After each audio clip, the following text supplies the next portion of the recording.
Senator Nelson. Oh, thank you, Mr. President and members. I have the A4 amendment. I want to thank... Senator Nelson offers the A4 amendment.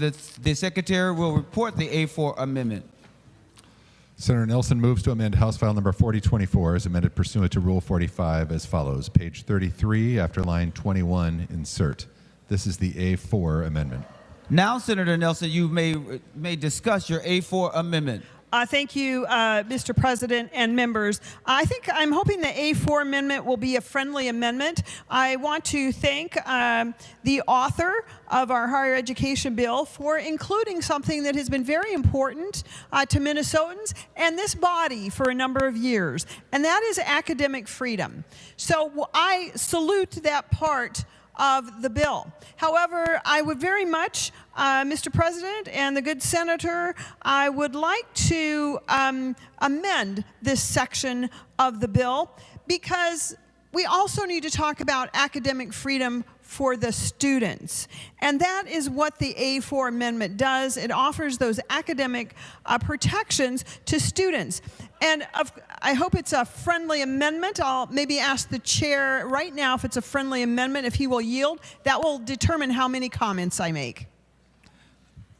He is not at his desk. He's doing something at this point. You want to continue, and then I can come back to you when he's at his desk, Senator Nelson. Yes, I'm going to continue. Even though I'm optimistic, it should be a friendly amendment. And there are a couple other folks who could potentially fill in some of that time in order to make sure that you can get your question answered. Senator Nelson. Okay. So let me just mention the genesis of this, why it is so important.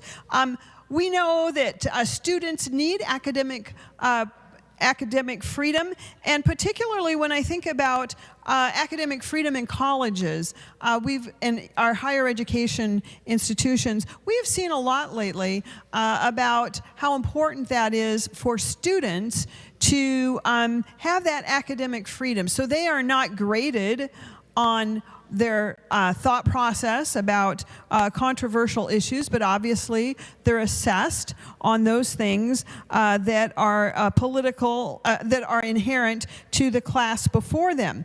Their assessment should be based on appropriate knowledge of the subjects and disciplines studied, and prohibits discrimination on the basis of political, ideologically, or religious beliefs.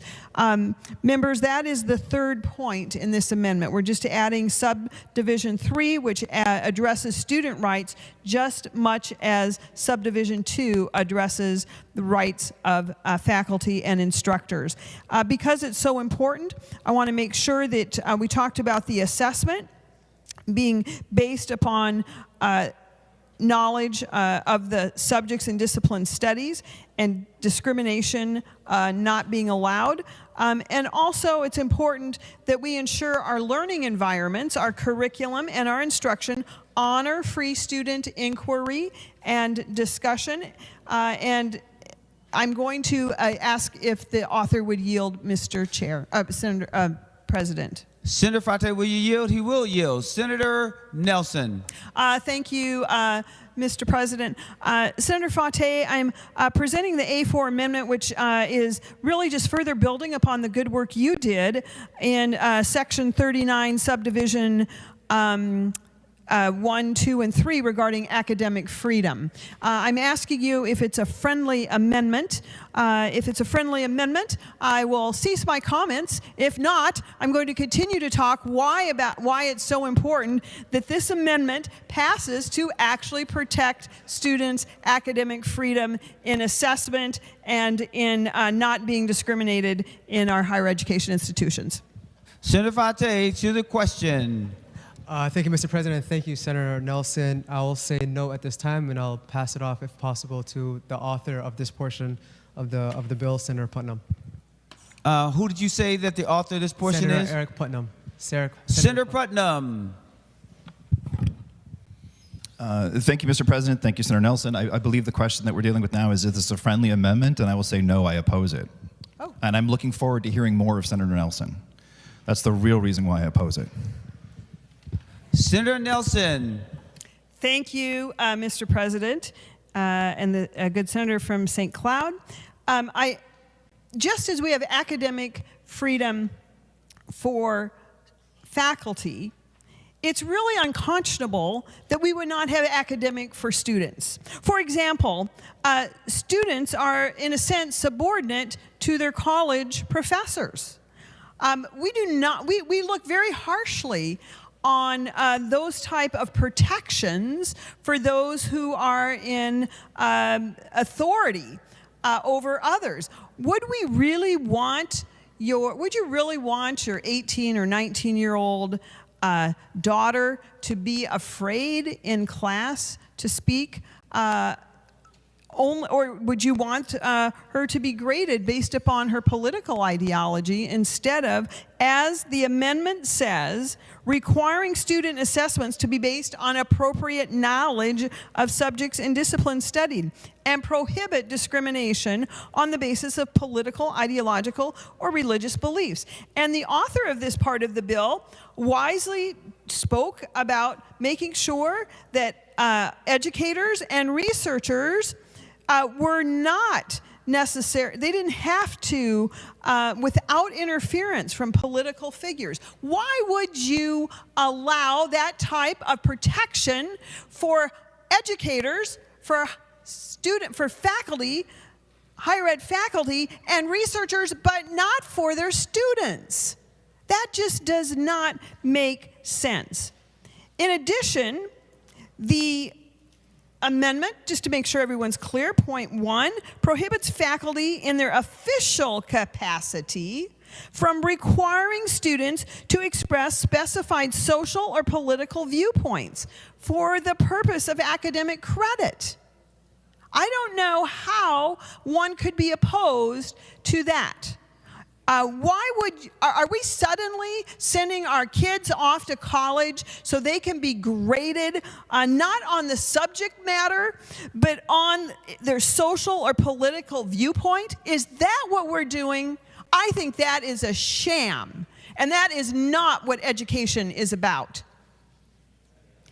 So I will, and let me list the fourth one too, just to make sure everyone knows these 4 simple academic freedom protections for Minnesota higher education students. The fourth one simply says that we'll restrict the introduction of controversial matters without a relationship to the subject being taught. So members, I'm sad that this was not considered a friendly amendment. I'm shocked that it's not considered a friendly amendment. And I will be asking for a roll call.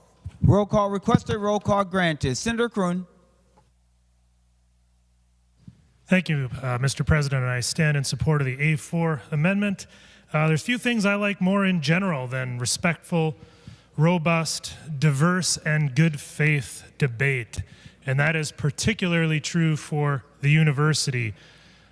Viewpoint diversity is critically important in higher education. But the power imbalance between professors and students makes that a challenge, makes that difficult. If a student believes their grade is impacted by which particular side they take on a social or a political issue, that has a chilling effect, Mr. President. That too often results in self-censorship, and I think many of us have heard stories from university students who talk about that self-censoring that they do in their classroom, and I really do think that that's a shame, because what it does, Mr. President, it deprives all students of receiving the best educational experience possible. So I support a green vote on the A4. Thanks, Mr. President. Members, remember we're on the A4 amendment, and before we go to the author of the amendment to have the last word, I want to make sure that we've had a chance to cover each person. Senator Pratt. Thank you, Mr. President, members, and I stand in support of the A4 amendment. When I was an undergraduate, I was intimidated. I was an economics major at the University of Colorado, and I had to write my papers from a particular viewpoint. It was only a professor that took me under his wing and helped me identify how I could write my papers in such a way that I could express what I was really learning and what I was really feeling. Students should not be intimidated in the classroom. At our higher ed institutions, we should be allowing for that free flow of discussion and information, of ideologies. To say that one group has academic freedom and the other group doesn't flies in the face of that very tenet. If we're going to have true academic freedom, if we're going to have true discussion, if we're going to have true debate, all parties, all stakeholders need to feel that their First Amendment rights are being upheld. We should not tolerate discrimination of any kind, particularly when it comes to speech. So I thank Senator Nelson for bringing this amendment, Mr. President, because this gets at the very heart of what we talk about in academic freedom and what we expect from our institutions of higher education. Members, please vote in the affirmative. Members, anyone else before we go to the author of the amendment? Senator Nelson is the last voice you'll hear, and then we will, oh, I'm sorry. Did I miss a couple of people? It looks like everyone's jumping up at the last minute. Senator Putnam. Thank you, Mr. President, for acknowledging me. I appreciate that. You know, when I was first named chair of the Agriculture Committee, I think there was a great deal of confusion about that. Why is a college professor the chair of the Agriculture Committee? And one of the things that I learned immediately was that when you actually talk to people who do the job, you get a different perspective on that job. And I think that that's something that everyone in politics needs to take truer to heart, is that we need to be a little bit more curious and a little less judgmental, a little bit more engaged in on the ground what's already happening, than in our ideas or our political motivations. Now, I say that to say that this amendment is 100% unnecessary. Institutions themselves have these rules. Faculty members themselves are committed to the pursuit of knowledge. And with the question of student empowerment is incredibly important to someone as me in particular. I teach debate. You might not know this, but I do have a PhD in rhetorical studies. I'm literally a doctor of argument. I've been teaching debate for 20 years. I was one of the founders of the University of Minnesota Parliamentary Debate Society. I've been involved in really, really difficult issues in the classroom every day for every day of my career as a professor and as a scholar. And at no point have I asked someone to agree with me, partially because they don't know what to say to agree with me. If you looked at my syllabus, you would have no idea of my political inclinations. Scholars and faculty members are already dedicated to open inquiry. And it's true, absolutely 100% true, that there are moments when these expectations are violated or when a scholar says something that they shouldn't say in classroom. That happens all the time. We say things we're not supposed to say in here too. Sometimes people make those mistakes. And sometimes students enter into discussions with ideological curiosity or concern, sometimes growing from conversations like this one itself, where they see a bias that does not exist, where they get a bad grade and they say, oh, that's because my professor's a Republican. I've been in those conversations too. I think it's best to leave these discussions and these rules to the institutions and the professors who are already doing that, and avoid the kind of government micromanagement in the classrooms in our universities across the state of Minnesota. Scholars are already dedicated to independent inquiry. That's what we do. That's our job. That's why we do what we do. This is, in that sense, unnecessary. But Senator Nelson said that this isn't what education's about, and I agree. She's totally right. But that's not what's happening in our classrooms. And if we're going to make a decision like this, we need to be on the ground and in those classrooms a lot more than we have been. Senator Abler. Well, thank you, Mr. President. And you know, if you're playing your bingo card, I wasn't thinking to get up and speak until I listened to my colleague, Senator Putnam. In the beginning, he says, well, I'm against it, and I want to hear why I should like it. And so Senator Nelson went on at some length, and other people have talked. And so, I'm going to ask him to yield in a second. But, you know, Senator Putnam, if you're correct, then you don't even need Section 39 of the bill giving academic freedom for professors. And I'm not going to ask you to tell me how many faculty members have been discriminated for engaging in political activities or voicing political views, because they all have political views, and no one's ever complained to me that they're punished in some way for holding a particular view. In fact, we have forums, and they invite both of us to come on both sides of the aisle. So I will, based upon your view that the student rights are already fine, I don't know why you need the section, but Senator Putnam, sometimes we just need to feel reassured. So I'm going to ask you to yield, and would you please tell me why you oppose the first section of the bill, which is prohibiting faculty in their official capacity from requiring students to express specified social or political viewpoints for the purposes of academic credit. Why are you opposed to that? If you would yield, Mr. President. Senator Putnam, will you yield? He will yield. Senator Putnam, directly to the question. Thank you, Mr. President. Thank you, Senator Weber, for the question. It's a good question. I'll be honest with you, that's actually a totally valid, good question. But I will say that there are legal issues, there are local issues, and there are contextual issues. And one of the things that I bristle on a little bit is when we think we can tell teachers what to teach when they're the ones who've studied those things and they know what's going on.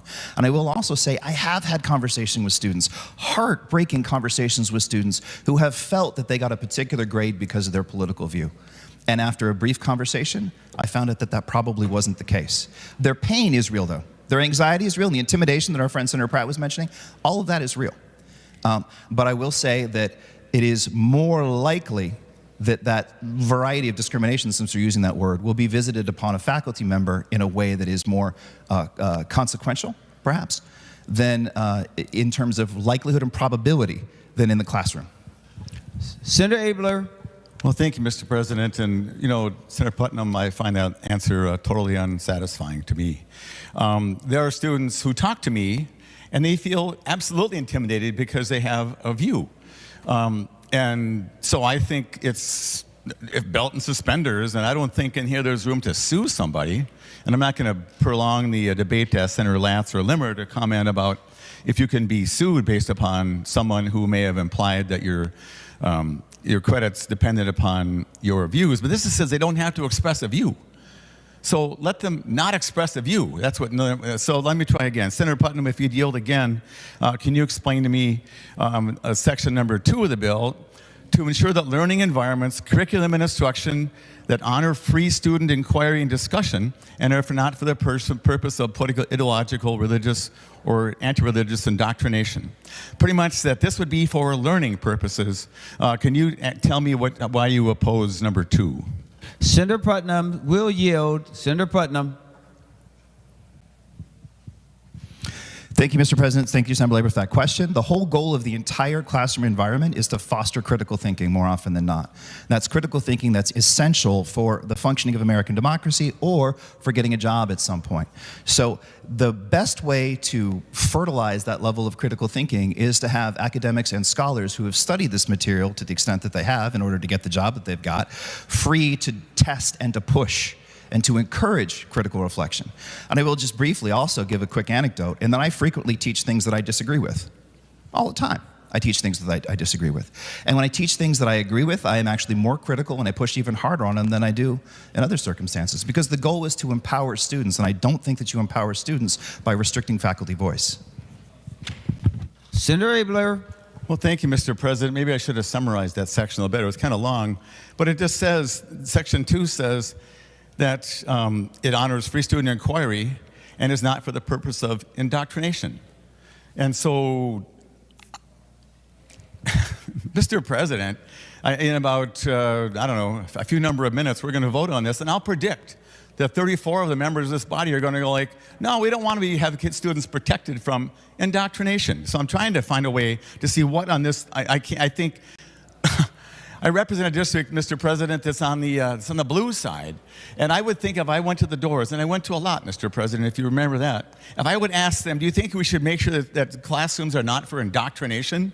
I think they go like, I think that'd be good. How about free student inquiry? Yeah, we like that. Well, if Senator Putnam would yield again, I'm not going to belabor it that Senator long. Putnam, will you yield? He will yield. Senator Abler.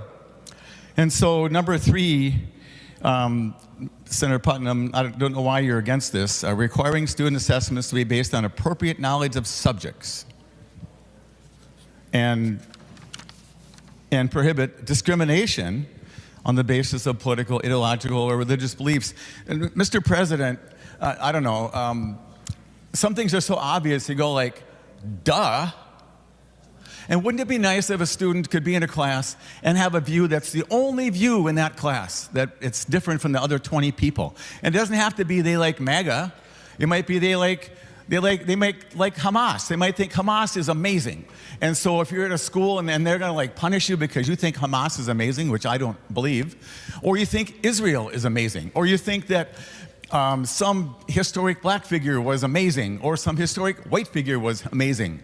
And the way it's going, that student is not going to be given the freedom that they might think they have, and they may feel that they were discriminated against. If there's anything we're against, Mr. President, in this body, it's discrimination.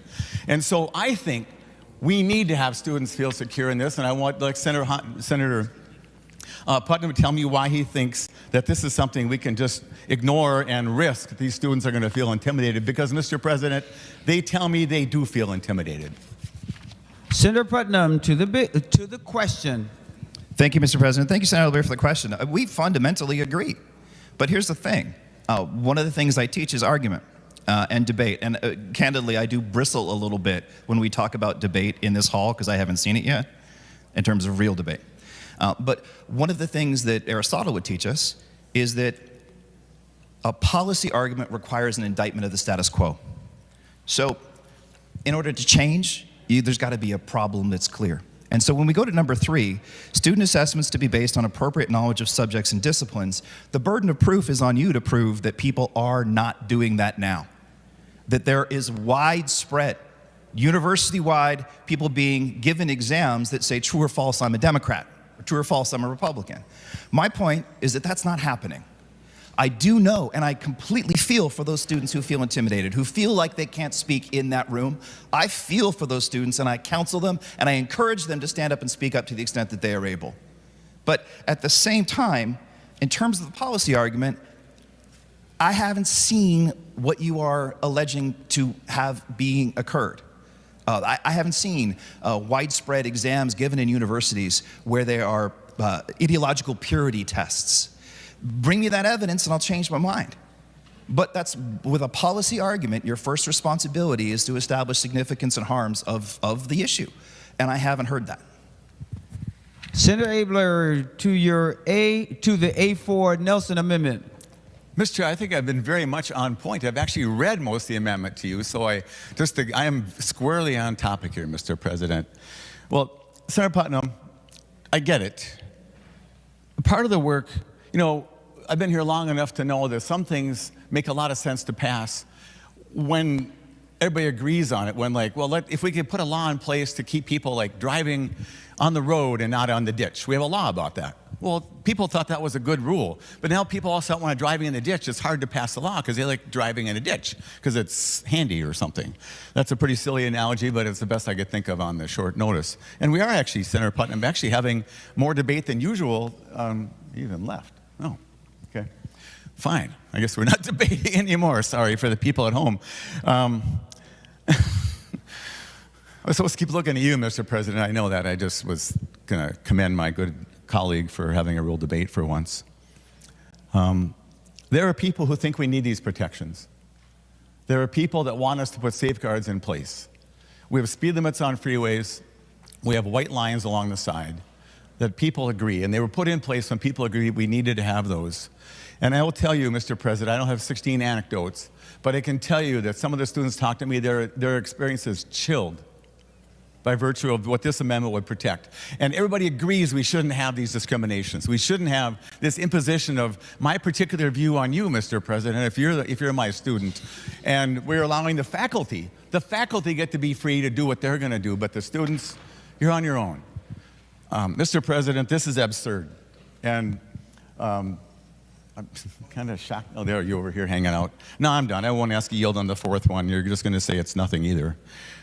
When people watch us at home, Mr. President, and some people do watch, they go like, why can't you agree on that?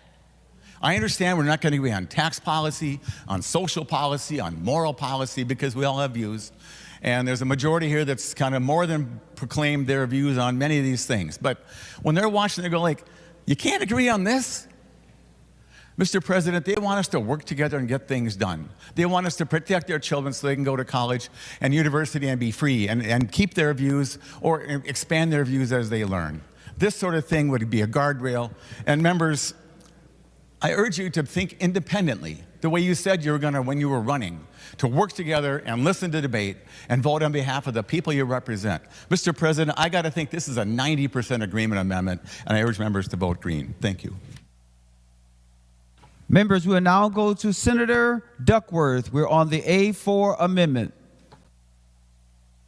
Thank you, Mr. President. I promise I'll be brief on this. I have no desire to debate a professor on this topic, and I don't have any personal examples I can pull from as it relates to my experience in college.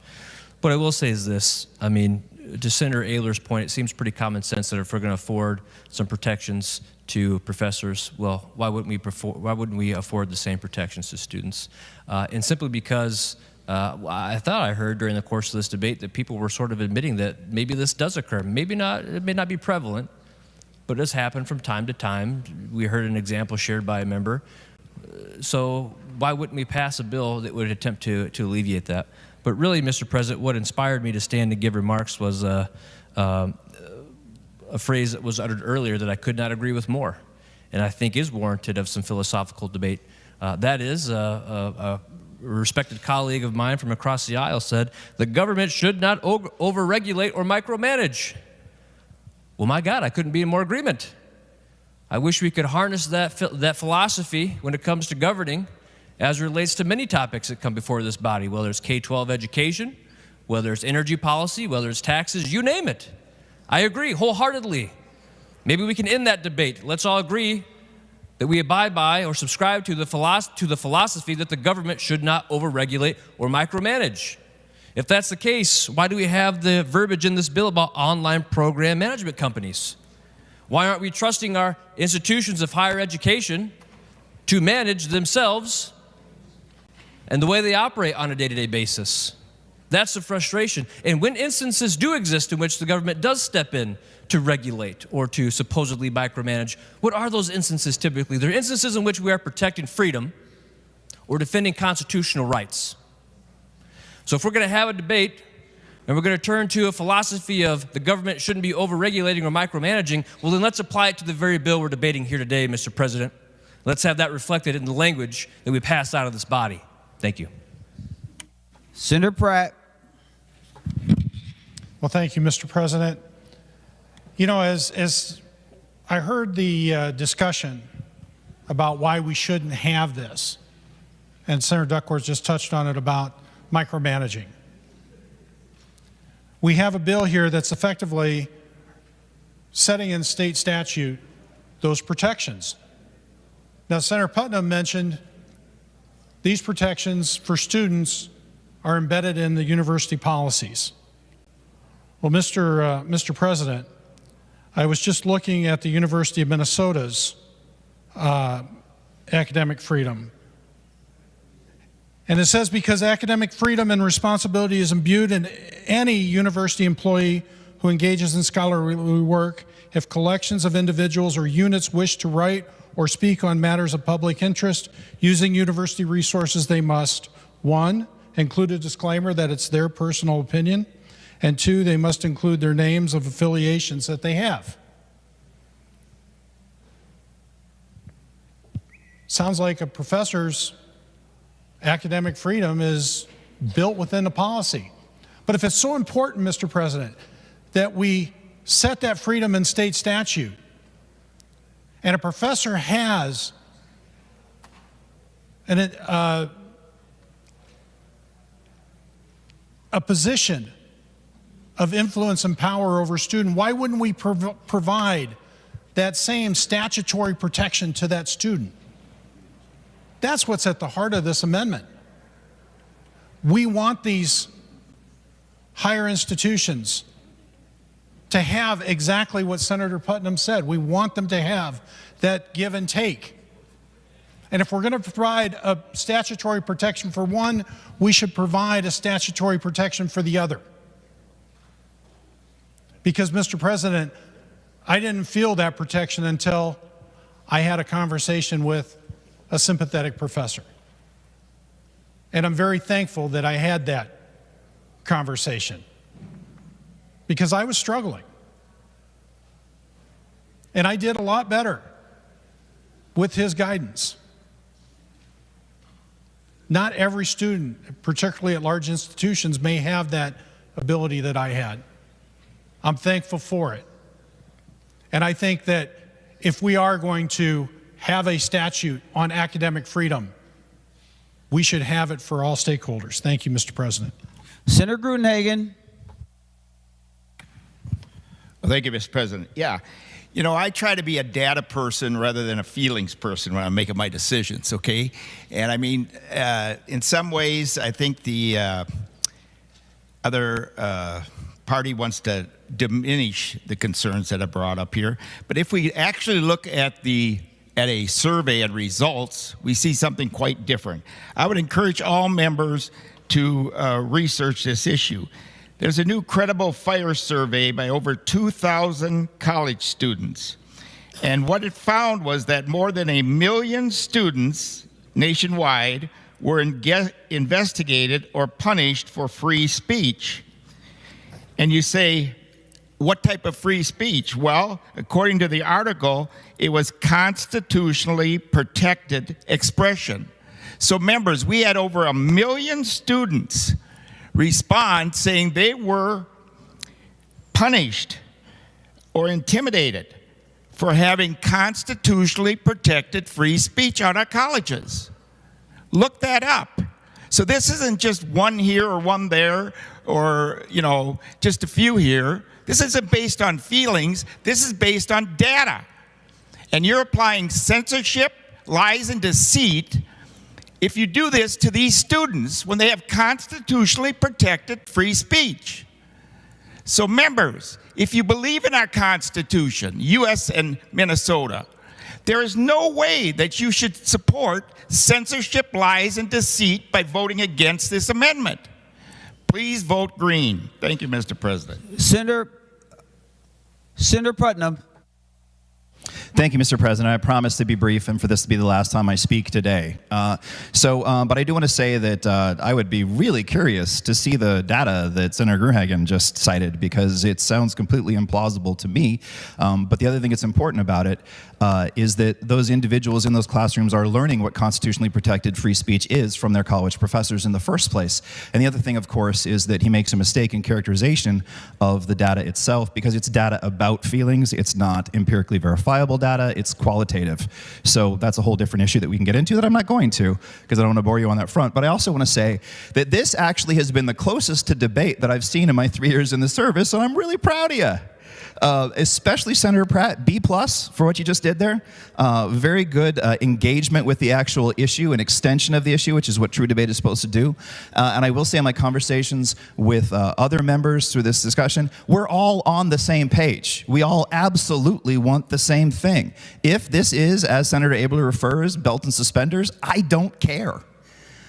One thing that we might do is perhaps even accept this amendment and keep working on it and give people an opportunity to actually provide some real, tangible, quantitative evidence of individuals who have been graded on exams that were testing their ideology.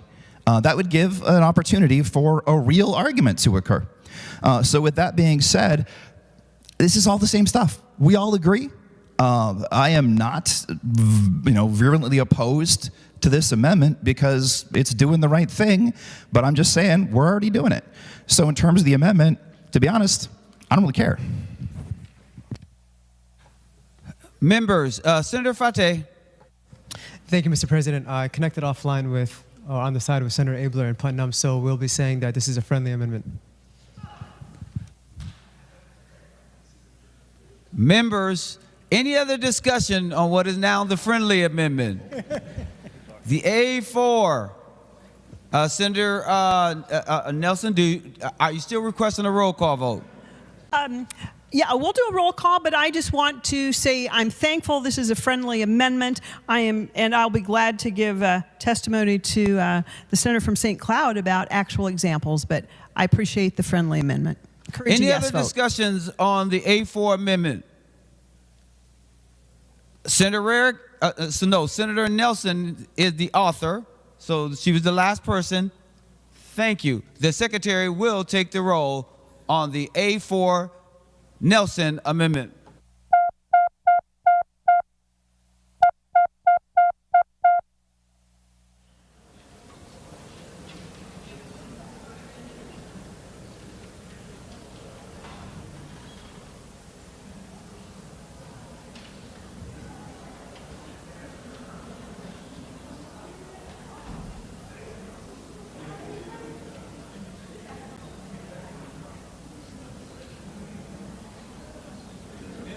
Members, please vote.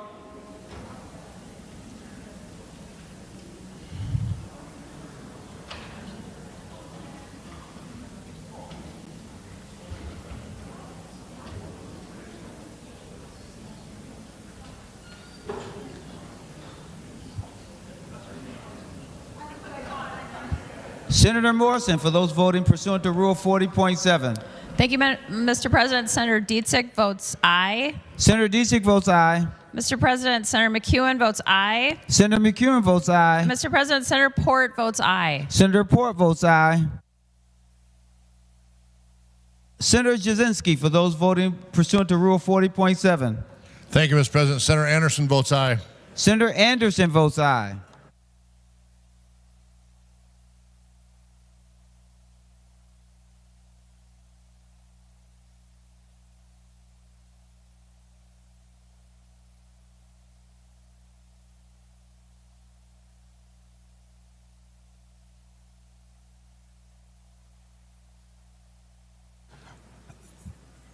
Johnson and Weber are excused. So all senators having voted who desires to vote, the secretary will close the roll.